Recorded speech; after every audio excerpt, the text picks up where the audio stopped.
What's up, guys? My name is Gondola. I'm sick of people. I'm a different person when I'm perceived. Now, don't get me wrong, I'm not an incel loser who can't communicate and socialize. In fact, I'm great at it. So great, I made it my job. All I do all day as a bartender is talk to sad drunk losers and make them feel better about themselves. It's exhausting. It takes a lot of effort to converse with these NPCs convincingly. I don't want to play a multiplayer game and be reminded other people exist.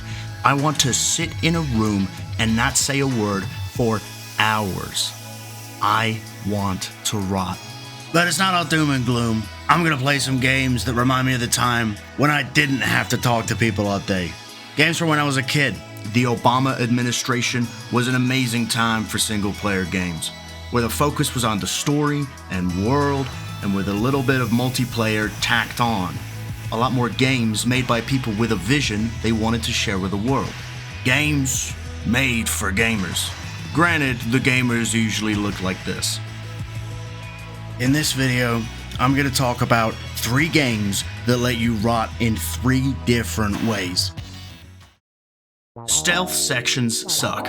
They take away your power and agency as a player and reduce you to a scared incel ducking through the aisles to avoid making eye contact with the sample ladies at Costco. But if regular stealth sections make you a chud, that gap in the fence looks promising. Just need to distract the guard.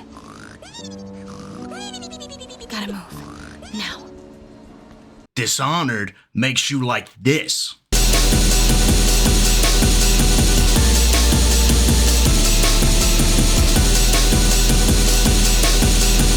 Dishonored is a sandbox. It lets you play around, it lets you get creative. You don't have to worry about anything going on outside when you're trying to figure out the funniest way to commit a home invasion. Dishonored has you take the role of Corvo Attano, the Royal Protector. You're in charge of protecting the Empress of a plague-ridden empire, and in the first 5 minutes, you fuck it up. Magic dudes teleport in and kirk her with a sword, and she dies in your arms, and you get framed for the murder. The rest of the game is about working with conspirators to coup d'etat the conspirators who coup d'eta'd you. You're given a massive arsenal of lethal and non-lethal weapons and powers. They let you teleport, freeze time, mind control people and animals, and look through walls, which you can use to spy on bathing ladies. There's a vast array of settings. You go to masquerades, cathedrals, prisons, palaces, and whorehouses. Each mission, you're giving a target to assassinate. Beyond that, you're given complete freedom. You can run down the main street, blasting down doors, pausing time to make people stand in front of their own bullets, commanding packs of rats to devour people, or slink around exploring every nook and cranny of the map, completing side objectives. The best thing is you don't even need to kill the target. Careful exploration will reward you with alternatives that are always worse than just death. The game calculates your ending and reacts to your decisions based off of your chaos. If you set off a bunch of alarms, kill a bunch of people, let their bodies be discovered, your chaos goes up. If you're super sneaky and only kill a couple of people, your chaos stays low. You can play this game without killing anyone and still get the bad ending if you really try. I mean, imagine a vigilante waltzing through, banging pots and pans together, ruining somebody's life, and then disappearing. That is pretty damn chaotic. It also has a lot of replayability. Not just to see the other endings, but also challenge runs, like completing the game without being seen once, or not using any of your tools or powers other than your teleport and sword. In Dishonored, the darkness is your playground. You run across rooftops, turn into a rat, crawl through a vent, pop out behind a guy, strap a landmine to the rat's back, and run it under his feet. You can't do that in Spider-Man. The art is dark and beautiful, the story is intense and complex, and my dick is hard and throbbing. In most games, ain't shit change if you do the evil route versus the good route, other than being a bit mean in dialogue. In Dishonored, You leave a wake of destruction and corpses behind you. Plague-carrying rats will eat those corpses, the plague gets worse and spreads, and there's more zombies and rats in the next level. With all this going on, the guards increase their presence, making the game harder, giving you more people to kill, feeding more rats, until the whole city is a disease-ridden clusterfuck. But if you don't kill people, this doesn't happen. The plague spreads slower. There are less corpses, less guards, but if you spend all your time sneaking around creeping through windows, the guards will notice and begin booby-trapping them. The game makes you responsible for your actions. Often you'll hear people complain that you can't use half the tools they give you if you want the good ending. And yes, that is the point! By making the choice to do things non-lethally, you're making it harder for yourself so you can do the right thing and get the good ending. Just like the character is in-game. If you don't care about the good ending and just want to have fun killing people, guess what? That's not very nice. You're not gonna get the good ending.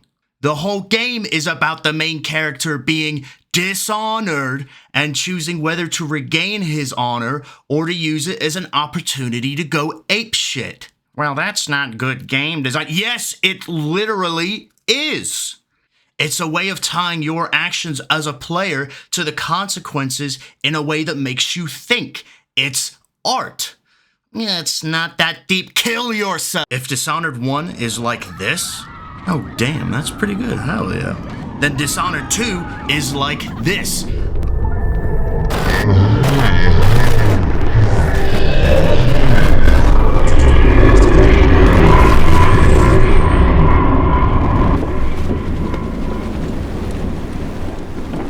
Dishonored 2 builds off of this theme of choice and consequence in the first 5 seconds of the game, letting you pick which deuteragonist to play and which to seal away, which not only changes the powers and gear available, but the way the world reacts to you. Are you a murky, gruff, unknown old man way past his prime, or a daring young empress experiencing how the other side live for the first time? I don't want to talk about it too much because this game has the best level design I have ever seen, and I can't go into it without spoiling it. Pause the video, play through both of the games, then come back. You do it? Good. Dog, isn't that mansion level fucking insane? Holy shit. Not to mention, the choices that lead to the good ending involve ruining people's lives irreparably. It's cathartic. When you're mad at the world and you need a little distraction, this will occupy your brain and your time, and it gives you a great story to chew on. Play the fucking game. GTA 5 is and has continued to be one of the biggest gaming phenomenons in the world, with GTA 6 looking to be a third Impact level event. But I don't care. I like Saints Row. Before the series became a LOL so random XD simulator, the second game had balls. See, for the third game, in order to differentiate themselves from GTA, they pivoted to making everything a joke. But Saints Row 2 was funny, while still being relatively grounded. Saints Row 2 gives you a crazy sandbox to fuck around in, without going overboard. The rival gang missions have times where you'll be gunning down a judge who has a shotgun, chasing Yakuza on motorbikes, and throwing fireworks out the back of a van so you can put radioactive waste in a guy's face tattoo. The side missions are where it gets really unhinged. Spray liquid diarrhea out of a waste truck, compete in a demo derby, recruit hoes from rival pimps, and the prompt fucking of said hoes. You can customize your cars, changing the colors, putting on neon lights and kneecappers, customize your crib, like deciding what would look best, a piano or a stripper pole. While for your gang, they can be standard gangsters, ninjas, the aforementioned pimps and hoes, and even max tack. Look, the dubstep gun and the flying hover bikes are funny, sure, but when everything is a joke, why should I give a shit about the story or any of the characters? Saints Row 2 starts with a prison break, returning to Stillwater to slowly rebuild your empire. The new gangs in town are the Yakuza, a trucker gang, and a creepy voodoo drug cartel. Compare that to SR3, where it's hacker nerds, vampire wannabes, and luchadors. I had to take a second to remember the vampires, because the only real difference between them and the hackers is a palette swap. The three gangs functions as three separate campaigns you can start or stop at any time, and as you complete more and more missions, your lieutenants are fleshed out more and more. There's some heart-wrenching moments in this game that just aren't there in the later games because they leaned in on the wackiness, whereas here, they stand as a stark contrast to make the sad scenes sadder and the funnier scenes hilarious. It makes the moments of retribution feel earned and satisfying. And I can't help but think that if they stayed with the original balance, it could compete with GTA, at least with the story mode.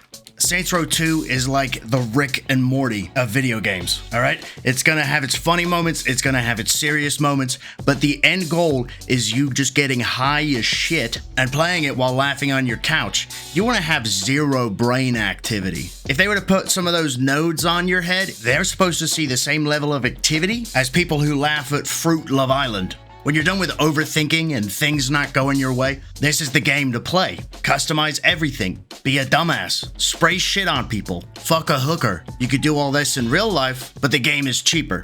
So get dumb. Buy this fucking game. Maximum pleasure. I've got a big fear of drowning because as a kid I almost drowned. It's a primal lizard brain reaction that sits in the pit of my belly and makes me sweat even when I know it's stupid. So for me, Subnautica is a horror game, and I love playing it. If you're scared of heights, Mirror's Edge is like a school. Mirror's Edge is the game to play when everyone else is making you feel useless, like you can't do anything right. And hey, shit, maybe you can, maybe you're a dumb motherfucker, but give it 20 minutes, you'll have the parkour system down, and when you're flying through the levels without even thinking about what buttons you're pressing, you're gonna feel like a cool motherfucker. Almost as cool as me. As opposed to Assassin's Creed, where you just hold down a button to parkour, Mirror's Edge breaks down every action into a different button. And while this is intimidating at first, once you learn the systems, you're rewarded with one of the best sandboxes and an unlimited toolset of how you want to approach a level. There's almost no combat other than a kick, and that's because you're not a fighter, you're a runner. And shit are you good at running. You'll be flying through the levels, slamming impossibly complex combos to speed through the map like a crackhead with 50 pounds of copper tucked under your arm. The world is beautiful and pristine with very little color, and that's intentional, so that it can program your brain to be guided with almost no UI. If you see something red, that's where you gotta go. It's like the yellow paint pandemic, but not as obnoxious or out of place. The second game builds on the first perfectly, moving from linear levels to an open world with a couple of linear sections here and there. You get a bunch of tools, including a grappling hook, that leads to the only moment in my whole gaming career that genuinely made my stomach drop. The open world also lets you explore the setting itself.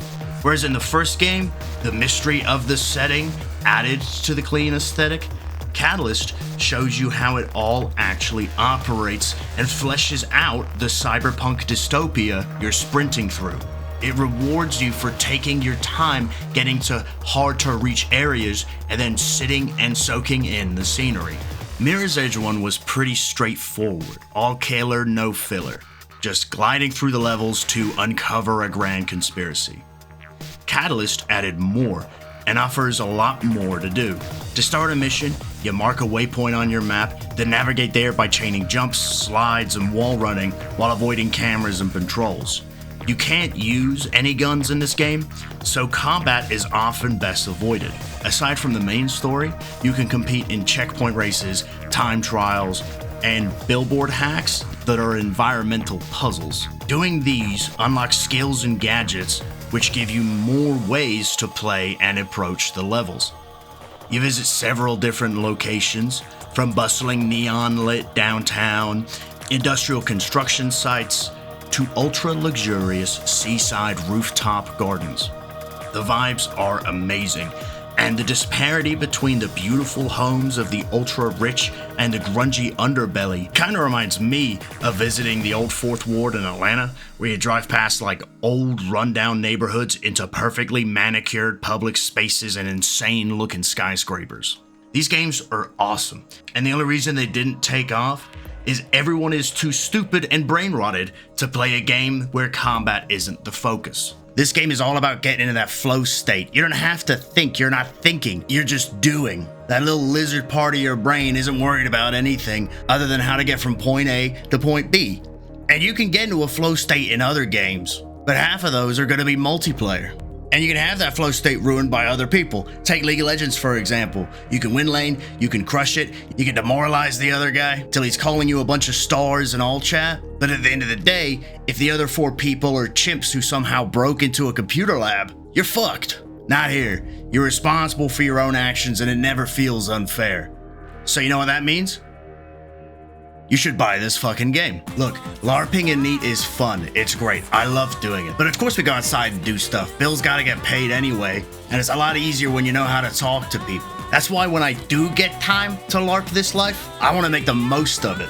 And these games are gonna help you do that. Anyway, glory to Gondola, GWP, that means Gondola World Power. And I'll see you guys later. Maximum pleasure.